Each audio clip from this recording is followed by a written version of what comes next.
Imagine if you could safely remove the brain cells storing your knowledge of everything that has happened in the NBA since the 2019 finals. 1 week before opening night, you could learn that Kawhi Leonard, Kevin Durant, Anthony Davis, Paul George, Kyrie Irving, Jimmy Butler, Russell Westbrook, Chris Paul, Kemba Walker, Mike Conley, Al Horford and D'Angelo Russell have changed teams. You'd have no idea that Zion Williamson has already begun eating rims in New Orleans, that his teammate Lonzo Ball has a normal-looking jump shot and that John Beelan is teaching the Cavaliers how to pivot.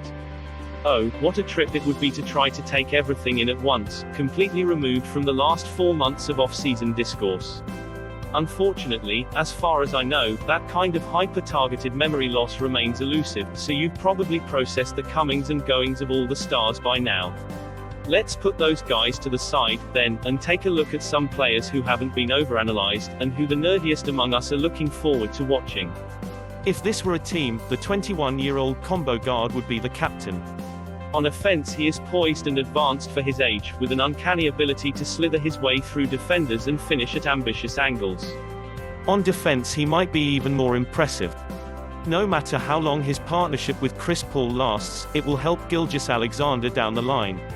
It is in no way surprising that the rebuilding Thunder insisted on getting him back in the George deal. Aggressive, long and athletic, he is a quintessential OKC guy. Watch the rookie play passing lanes, and it makes sense that he's named Matisse. Defensively, he is a bold and colorful artist.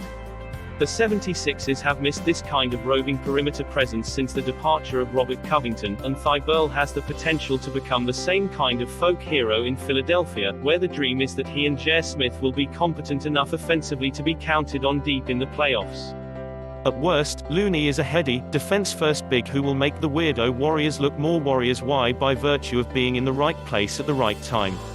At best, he will make Golden State's front office look brilliant for figuring out a way to re-sign him on the cheap. True Looney believers have been gearing up for the season by watching his high school highlights, convinced that he's about to show the world he's much more than a role player and help the team avoid slipping too far in the standings.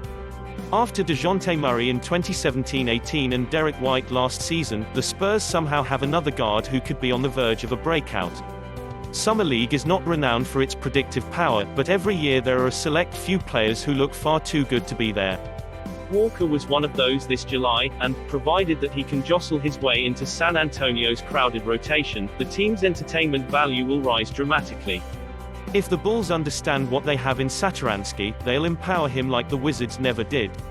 Good things tend to happen when he touches the ball, and he is a clever, multi-positional defender, too. I can't wait for Jim Boylan to tell reporters how juiced, and jacked up, he is about the ball movement when Satoransky is on the floor. Collectively, the Lakers' collection of guards have the skills to space the floor, reliably make plays off the dribble and adequately defend opposing ball handlers. If Los Angeles is looking for one guard to do all of those things, however, Caruso has a chance to play an extremely important role. You should be rooting for this to happen. Clark was so beloved among draftnicks that I was sort of annoyed with myself when I agreed with him. If you were able to watch his college and summer league tape and resist coming to the conclusion that the Grizzlies got a steal, please tell me what you saw.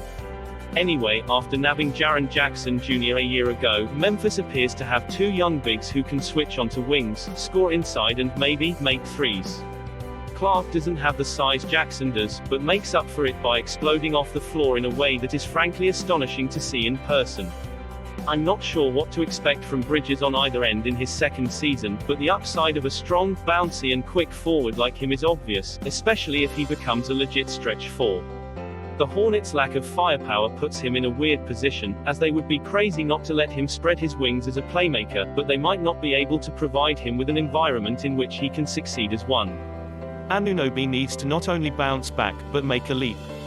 He should shine defensively, but, when the Raptors' offense presents him with open threes and opportunities to create, the pressure will be on. There is a long list of players from the 2017 draft class, Zach Collins, Luke Kennard and Markelle Fultz, to name a few, whose progress, or lack thereof, feels particularly significant for the teams, but Anunoby stands out because he is essentially auditioning to be a part of Toronto's core.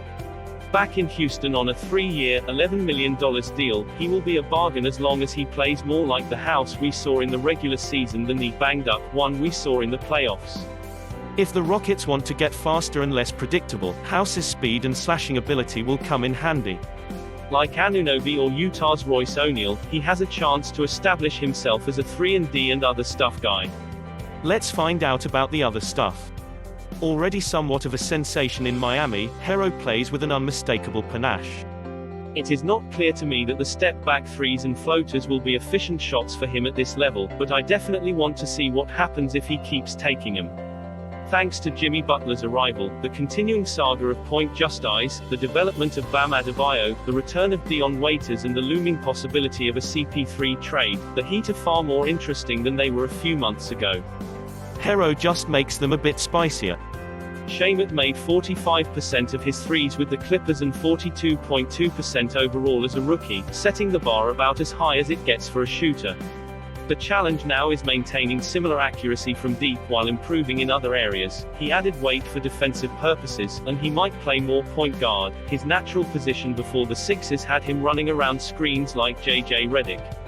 In theory, Shamet is an ideal complementary player next to Los Angeles Stars. He is also the kind of player who could swing a series in May or even June.